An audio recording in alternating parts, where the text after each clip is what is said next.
Hi, this is Joji. Today sorry, I keep looking that way because that's where my date is. Today is Sunday, March 18th, 2018, and this is my sixth knitting journal.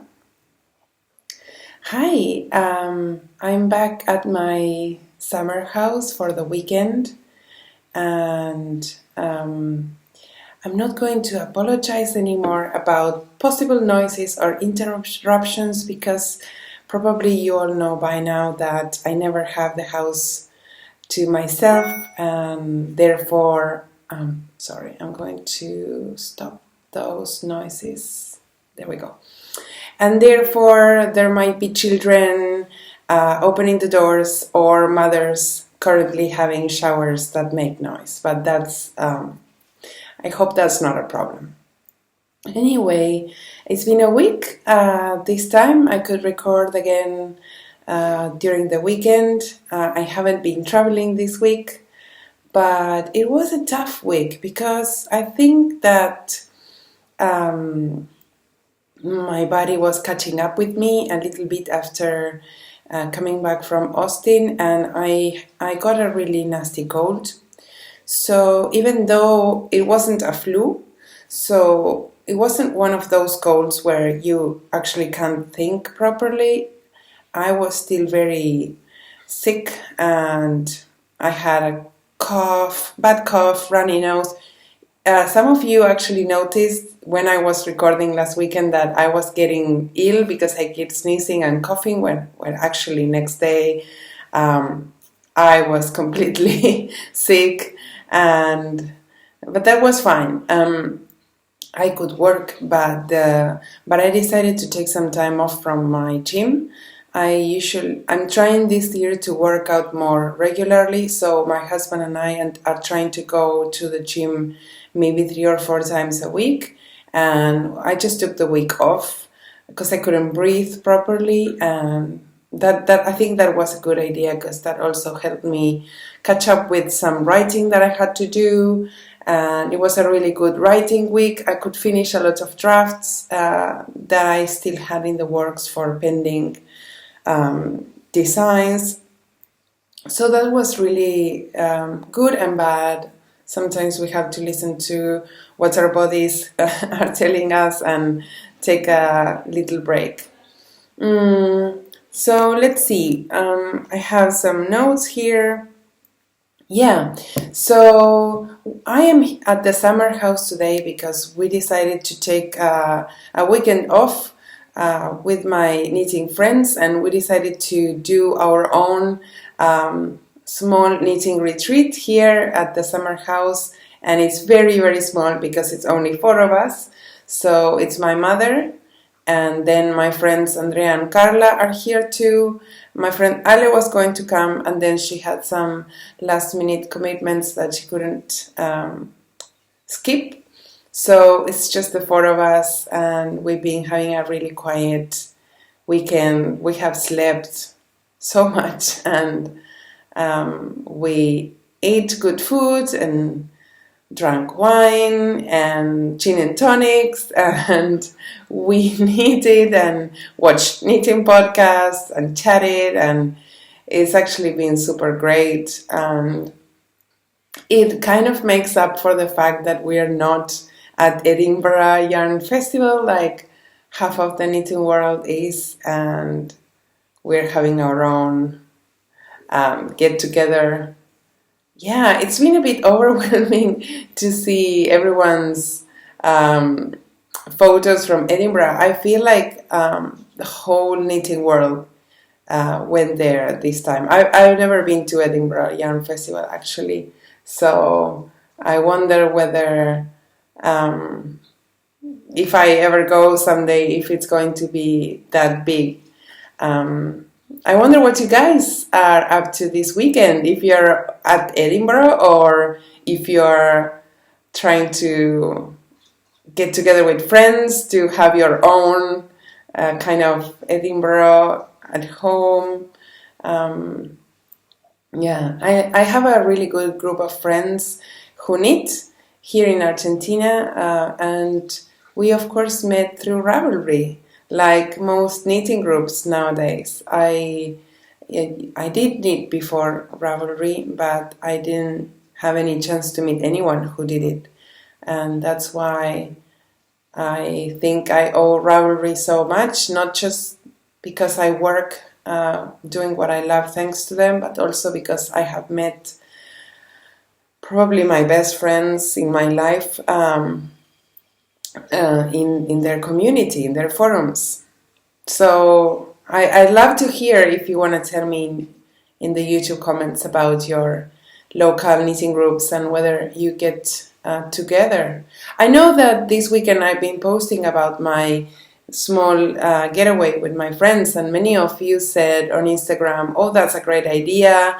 I never thought of going somewhere with my friends or renting a house or going to someone else's country house. So yeah, I'd like to hear what you guys do to get together, because then that might give me ideas to get together with my friends and do fun stuff. So yeah, let's talk about some knitting. I have been knitting some, not a lot, but some, and I have finished some projects this week and weekend. So I'll start by showing you something, because Carla, I have talked about her before. She is sample knitting for me. So the way we made it work is I made a swatch with this yarn. This is Shibui, and I'm holding together one strand of Cima and one strand of Silk Cloud to achieve this beautiful fabric. The gauge is similar to any fingering weight yarn.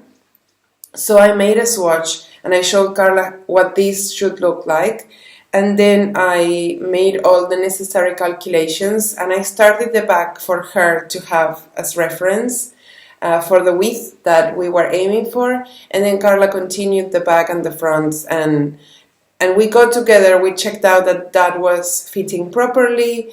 This is a cardigan that Carla made. So I tried that on, and we were both really satisfied with the fit. And then I calculated the sleeves, and Carla finished the sleeves this weekend. So she brought it. It's all ready, but it's still a bit smaller than expected because we have to block it and stretch it out. But I'm going to try it on to show you this beautiful design that I designed for. Well, it's going to be for everyone, so this is going to be available in May. But this was designed specifically for the knitters attending Curious Handmade Retreat. There we go. It's a really simple looking cardigan. It will be a bit wider here, not a lot, but it's supposed to fit a bit more slouchy, and I just love it. The stitch pattern is really simple. It's a knit and purl texture that's repeated all over the sweater. There are no short rows here at the shoulder. There's no neck shaping. It's really almost like a poncho construction with sleeves.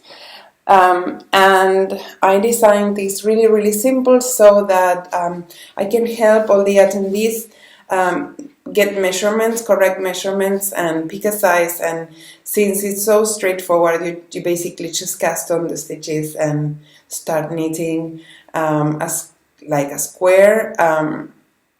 You don't have to do any short rows or anything. I thought it was the ideal project for a knitting retreat. You don't want to count your stitches or figure out any kind of shaping. You just want to knit and chat and eat and drink, right? Sorry, my bangs today are not.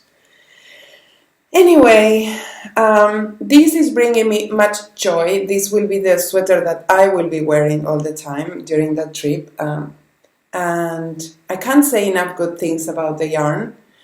This project took a little bit over 4 skeins of Cima and a little bit over 4 skeins of Silk Cloud knit together. So that's basically 300 grams. No, maybe a bit more. It's 400 grams of, no, what am I saying? It's 75 times 4, so that's 300 grams of joined yarns, and it's light as a feather. Seriously, it looks so cozy and almost thick fabric, but it's light as a feather, and Shibui it's, oh my god, so nice. I know it's a luxurious yarn and it's kind of expensive, but every skein goes such a long way. I barely broke into my 5th skein, and these are 50 gram skeins. So if you have Shibui available to you, I highly recommend you give it a try. I find that holding Cima and Silk Cloud together actually give me a gauge that is almost identical to any fingering weight yarn. Cima is, of course, a lace weight, and so is Silk Cloud. So those are two lace weight yarns combined. So now I have to take this cardigan home and block it properly and remeasure to make sure that all my calculations were correct, and then I will write the pattern and have it test knit, which I don't think should be a long process since it's such an easy to knit design. It's really simple. I decided not to add anything to the front, so this doesn't have any facings, any neckband. It's just a simple layer without any fuss. That's what I wanted to design for this event. I hope you will all enjoy this design. So that's the first finished project for today. Then I also finished the little vest that I was making for my niece. This is Felipe pattern, designed by me. It's a free pattern on Ravelry, and I used a leftover skein, 50 gram skein of OWool Worsted in the Begonia colorway, and I had a tiny bit left over. So this yarn goes a really long way also, even though it's 90 yards, I think. It was definitely enough to make this small tiny vest. And the tag, thank you Olga. This was a beautiful maker that I met in Texas, and she makes these beautiful tags. I'm going to add a link to her shop in my notes.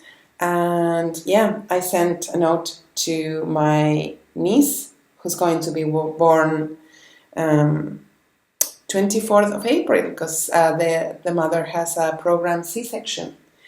So we already know what her birthday is. I plan to start another one of these little vests for her, because I think I should have enough time to make her another one, maybe a more neutral toned one, but I don't want to commit to do that because I might not have enough time, or I might not feel like making another one. I also sometimes I feel like just giving someone one gift gives more value to that gift that you're giving. For example, if I make you two vests, if I make two vests for the baby, they might think that because they are so quick to make, or because they are so easy to make, I felt that one was not enough, so I made two, and therefore I'm sort of devaluating what my initial vest feels like. I don't have the right words today, but I'm sure you understand what I'm saying. Sometimes it's better to give just one gift, and then it's more valued than just making a ton of stuff for the baby, and then they think that it's so easy to make, and your work doesn't have the same value over the time you spent. Anyway, just thoughts. And I thought I would show you also, because Mom is staying with us, and she finished this cardigan that I showed you a couple of journals ago. This is also a free pattern that I will include in the notes. And she used the same yarn that I used for my niece's socks last week. And this is Julie Asselin Sevilla in Piñata. The only problem is that Mom was aiming for a newborn size, and well, my mom's eyes think this is more probably an 18-month 18-month size probably. And my mom gets really, really sad. My mom is the best, and sometimes she's like a little child and she gets upset and she throws a tantrum whenever her knitting doesn't end up like she was expecting. So now she's pouting and she's like, oh, should have made a vest like yours, and now she wants to make a little vest too. So I'm gonna help her find yarn for that so she can be a happy knitter again. I think my mom actually enjoys so much more knitting on my samples for my work than she does knitting for anyone else. She wants precise directions, she wants to know that she's doing things right, and then if she makes a mistake, then it's your job to tell her where the mistake is and how to fix it.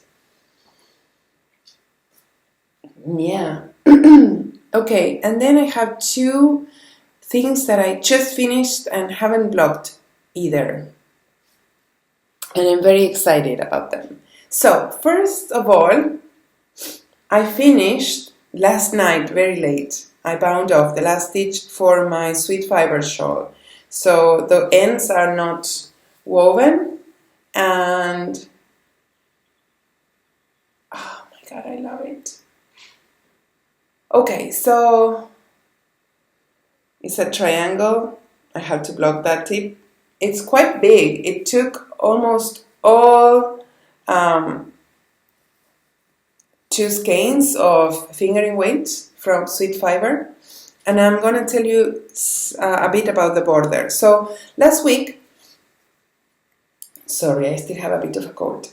So I'm gonna wear it like this so I can explain. So when I showed you last week, I was doing this section. I was fading the first skein into the second one. And so later that week, I found out that I had misplaced one of the markers, so I had to frog a lot of that and re-knit all this band. And then I think I was around here when I said I'm going to make another garter band and then another band of ribbing and then the border. And while I was re-knitting this part, I realized that, well, my rows were already big enough and that I didn't have enough yarn to work another garter band and then the border. The border would have been very narrow, very short. So I decided to work the last ribbed band and then start immediately the border. Sorry. And because now I have more time, because Julie's working for me and doing customer support, which I thought if you tried emailing me about something and Julie replied, I hope you liked the reply you got, because I think Julie is the nicest, kindest person. So do let me know if you liked the way Julie replied, because I think she's amazing. Anyway, so I found out that I had more brain space to actually develop a stitch. I like to use stitch patterns from stitch dictionaries, and I talked about the stitch dictionaries that I use, or some of them, Barbara Walker's, and then I have some Japanese stitch pattern books and other stitch dictionaries too. But this time I thought it would be cool to just sit down and figure out how many stitches I had in my sample and then develop my own stitch pattern, which I have done before, but lately I felt that all I had were deadlines and I didn't have enough time to sit down and draw and sketch my own lace patterns. And therefore I sat down with a pencil and I tried a few things, and then I swatched a leaf pattern. And this was going to be a leaf pattern that then was finished like this, right? And when I finished my 10th row here, I realized that I already had, let me see if I have, yeah, I realized that I already had very little yarn, or not too much yarn left over. And therefore, if I finish the leaf, I was going to have very little yarn left over, and the leaf was going to be a bit, I needed more rows than just finishing the leaves to make the shawl look right, because I wanted these tips that I will get out better when I block the shawl, right? So I decided to continue with this more graphic or geometric design instead, and I'm so happy I did, because I think it looks much more modern than the leaf motif that I initially had in mind. And I know that you cannot really see that because I still have to block this baby out, but I'm in love with this stitch pattern that I ended up using, and I even charted it all out, and yeah, it's making me very happy. And this is how much yarn I had left over, which is a considerable amount. I think that I would have been able to add maybe 4 more rows to my shawl, but whenever I design a pattern, I like to have this amount left over, maybe 10% of my total yarn, because then if someone who has a different gauge chooses to use the same yarn as I did, and if I used exactly every last yarn, then this other person might run out of yarn. So I try to be on the safe side and always have some kind of leftovers. And also because I was checking last night, I am horrible at keeping my tags for my yarn. This is Sweet Merino Lite in the Bruin colorway, which is beautiful beyond words. And I have received so many compliments on this on Instagram already, because it's such a beautiful yarn. Melissa did a great job. But I was checking the Ravelry page for this yarn. Sorry, I was checking the Ravelry page for this yarn last night, and I realized that it has 465 yards per skein. So these are very large skeins, and therefore if you are substituting the yarn with yarn that doesn't have that much yardage, you might run out of yarn. So I decided to stop where I did, so that people with maybe 420 yards or 440 yard skeins can actually knit this shawl with just 2 skeins, and they won't have to break into a third skein to complete all the necessary rows. I think I made the story too long, but anyway, I would block this and write this pattern out, and hopefully it will be out also sometime in May. I also debated whether I wanted it to be even larger. I think it's definitely large enough now that it's bound off, because if you saw how big it was before blocking, just imagine my shawls usually block at least 30% larger, so that's going to be a big shawl. But when I was working it, first I thought perhaps I can finish the leaf repeat and then work a few more rows, but then I will need a third skein, and I didn't have any. So I considered adding a contrasting color to the border. This is what collection Cozy Merino, and I thought these two look really great, and it would have been a really nice design element to have contrasting color in the border. But then I thought, isn't it great when you see a pattern that, I mean, I love patterns that use a lot of colors, but isn't it great when you see a pattern that only needs one color and you have just two skeins of that color, or of that color that you like, and you don't have to go find a color that matches or that complements it. It's all you need, just two skeins. So we have some other patterns coming with color combinations. I thought it was great to have this pattern be a monochromatic design instead, and I'm happy with the way it turned out. I think it's one of the most beautiful shawls I made, and the color is just mind-blowing for me. It's not that it's such a crazy color or complex, or it's just really, really beautiful. It looks like the, I don't know, like the fall to me, and fall is coming over here, so I'm very inspired by that color. Sorry.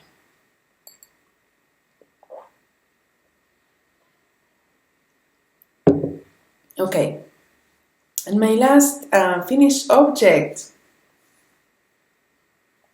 is a project that I'm very proud of, because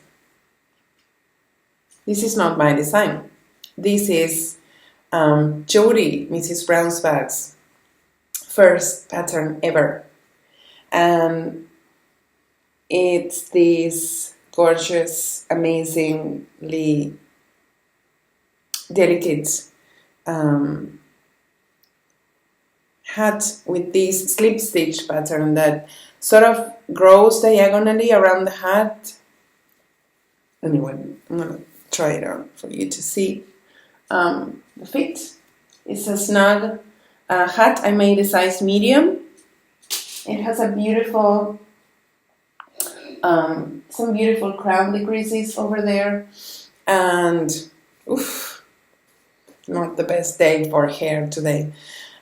So Jodi, who is Mrs. Brown's Bags, she and I texted, and she told me she was working on this new hat pattern, and I asked her if she wanted me to test it, because I don't have many hats, and neither do my kids, and I'm always happy to work on some new designs. And I mean, they've been really great to me with anything that I have designed. They have tested so many of my patterns that I thought it would be great to be involved in her first one.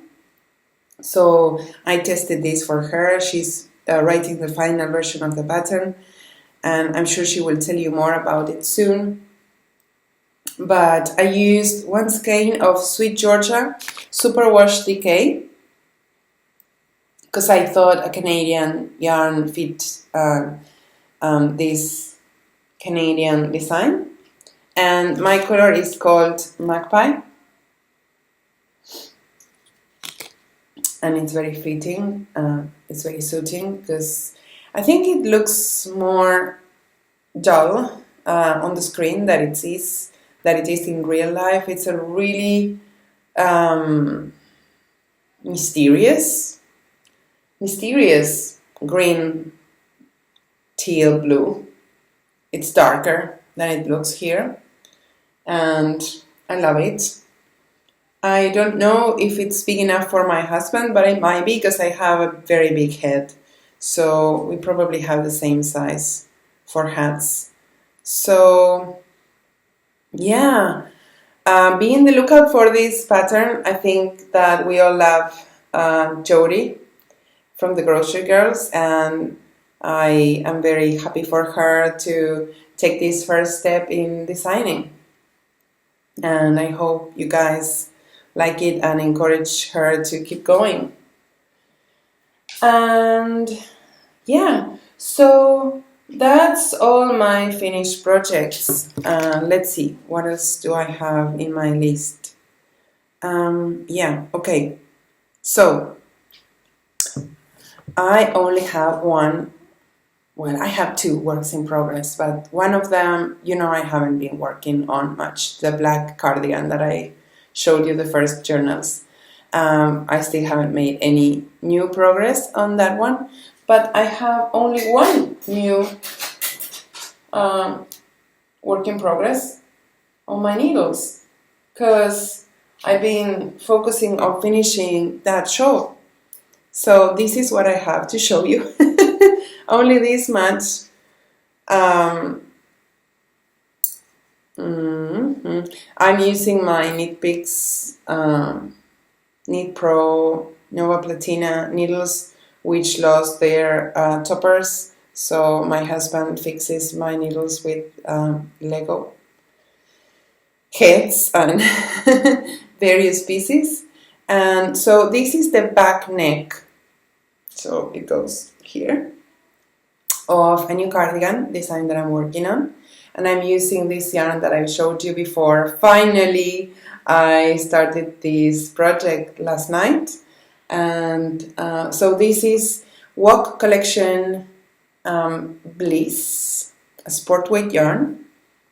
Let me show you.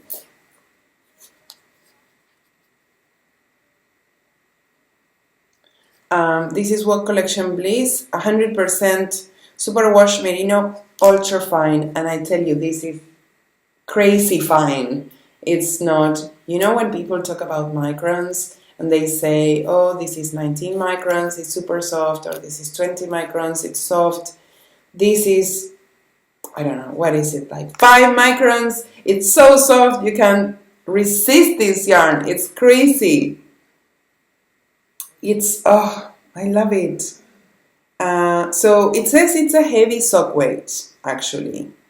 I thought it was like a sport weight, but now they have changed it to heavy sock weight. So this yarn has 360 meters in 100 grams, which is basically, it's right. It's a fingering weight now that I think of it. And my gauge is 23 stitches in 4 inches, so that's a fingering weight gauge. That's not a sport weight gauge. So far I'm happy with it. I need to now custom the stitches for the shoulders. This design will have shoulder shaping, so it will have the slopes for the shoulder here, and it's going to be sort of like an oversized also kimono style jacket. I want to try my hand at designing a cardigan, long cardigan that has a wider sleeve and maybe shorter, with a garter stitch band that you can fold, so you can wear on top of shirts, but that has shorter sleeves on purpose, but not fitted, just like wider, kimono style, and maybe pockets. What do you think? Do you like that? I plan to make it all garters or stockinette stitch and make the garter bands like the back neck and the fronts, and then the pockets will be also stockinette stitch with a big garter stitch band that looks like it's folded down, and then a big wide garter stitch hem. To wear sort of open, sort of like a mid-season jacket, longer, kind of Eileen Fisher style. What do you think?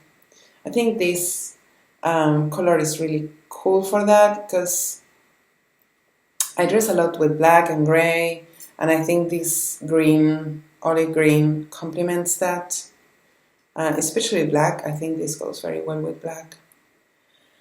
So I'm excited about that. This yarn is like knitting with butter. And then this week I'm also going to start a new project. I don't usually show you my project bags, I have really nice ones that have been purchased or given to me. But this is a special one, so I wanted to show you this bag that my friend Olivia, she's Thishandmadelife on Instagram, made for me. I don't think Olivia sells her bags. She used to, but she doesn't sell her bags anymore. So I feel like I have a very dear treasure in my hands. And she used this fabric that has been naturally dyed by Ninja Chickens on Instagram. I'm going to add links to whatever I can find, but I think Ninja Chickens makes this fabric. These are botanically dyed fabrics, and this is amazing. It just blows my mind, especially after spending last weekend dyeing naturally. I can't believe someone's clever and talented enough to make this, and that my friend Olivia used something so precious to make something for me. I'm just very, very grateful. So I thought this bag was perfect for this new yarn that I have here with me. So this is, oh, look at this variation. It's so cool.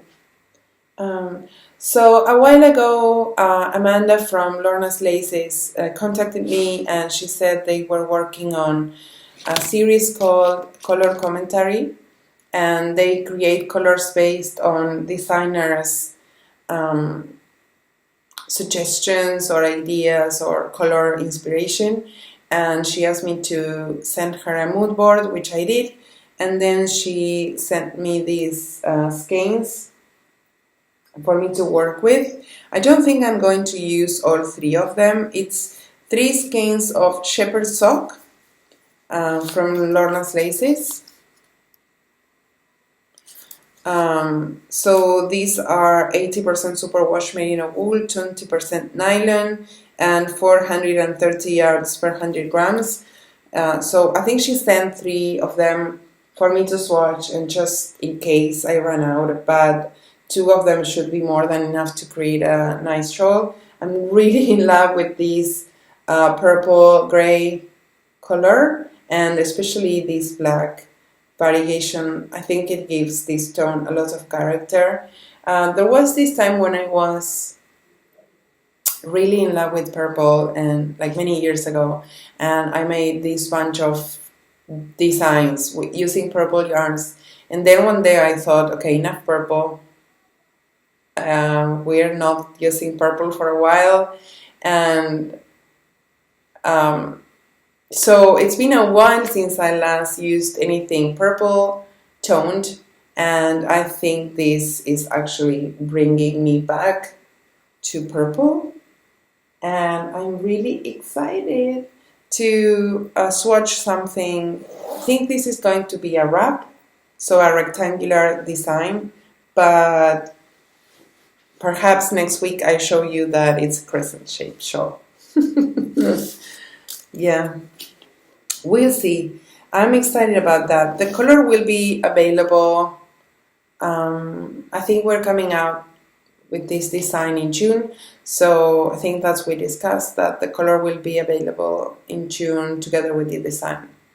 I don't think that they had a name for this color yet, so yeah, that's coming up in June.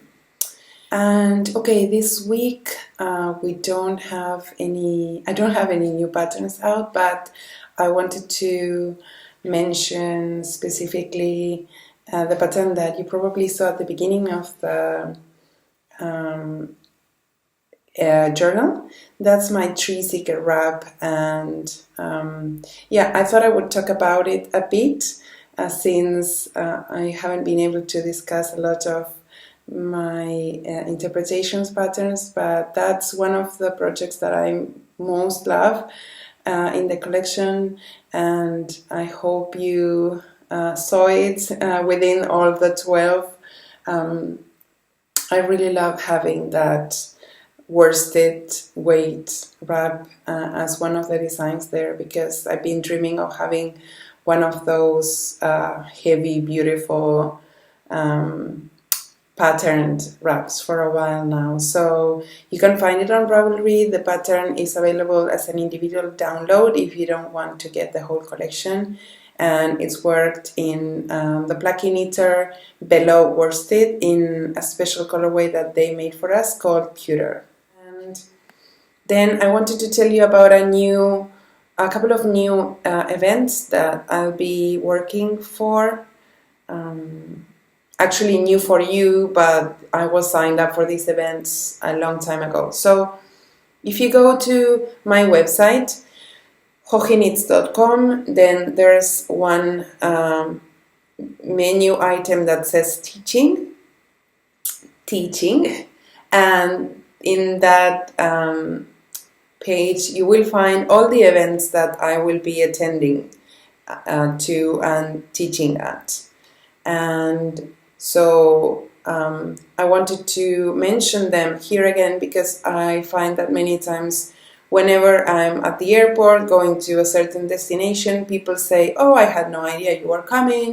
What events are you working at? Can I get tickets for that?" Which is very flattering, but also makes me sad that I wasn't good at communicating the things that I was doing. So you guys can come meet me because I really love to meet people and my knitters. So in that page you can see all my future events to plan. And yeah, so next month I'm going to be at Savannah, Georgia, teaching at Knit for Fun retreat for Ann Bath. That unfortunately that event is now sold out, and I don't think that they have any open events where you can just come and meet me, which is a shame because I always feel like I travel so much to get to destinations that I would love to meet as many knitters as possible. And so when I'm at an event that is closed, actually I would really love to have the opportunity to be at an open space to meet more of you. But yeah, that's not possible. But then after that, I'm teaching also at Helen's Curious Handmade Retreat, which is also a smaller event. I also believe that that event is sold out. That's happening in Bath, UK, in May. And then I'm teaching in an event happening here in Argentina with a group of knitters called Behind the Scenes. And then the next big event, and this is an open event, so you can actually come even if you are not taking classes, is I'm going to be teaching at Knit City in Vancouver, Canada. That's at the end of September. So that's a bigger event. The classes are not yet out for sale, so there's time to sign up for any of my classes. I'm teaching 4 courses at the show, so there are plenty of spots, and also Vera and I are doing the lecture for that event. So I hope if you are in the area you will come and meet me and say hello. And then next year I will, and right after Canada, this is what I wanted to mention. It was just announced that I will be part of a newer festival called Barcelona Knits. And I'm so excited about this event. It's the first time Spain is having this sort of fiber fest. It's happening in the heart of Barcelona. I don't know if you guys have been there before, but I have been there once, and it's a magical city. I love everything about Barcelona. Barcelona has this romantic feel, and it's a mysterious city. It has an old town with small alleys and all this culture, Spanish culture, Spanish eating time, so I don't feel strange when I have dinner at 9 p.m. because that's how we do it here in Argentina. Of course, they speak Spanish, which I do. The food is amazing. The wine is greater. I feel so privileged that the organizers asked me to help them and be part of the event. So I'm going to be teaching 3 courses there. I'm teaching in English too. So I'm not only teaching courses in Spanish, which of course makes sense because it would be a big loss having a teacher who actually speaks the native language not to teach in that. But I will also be teaching courses in English only. So I highly encourage you to come to Barcelona. Barcelona is close to everything in Europe and it's cheap but dead gorgeous. And if it's probably the best opportunities you'll have to come meet this city with knitting friends. I have heard that a very amazing, well-known and uber popular European dyer is going to be vending there too. And so if you know who I'm talking about, it's your chance to come see her yarns in person. And yeah, Vera is going to be teaching there too. So yeah, that's Barcelona Knits this November 17 and 18. And yeah, so that's what I have coming up for 2018. And there are a few more events listed for next year too at the website. So hope that wasn't too boring to hear about that. And I hope to see you guys next weekend. So bye.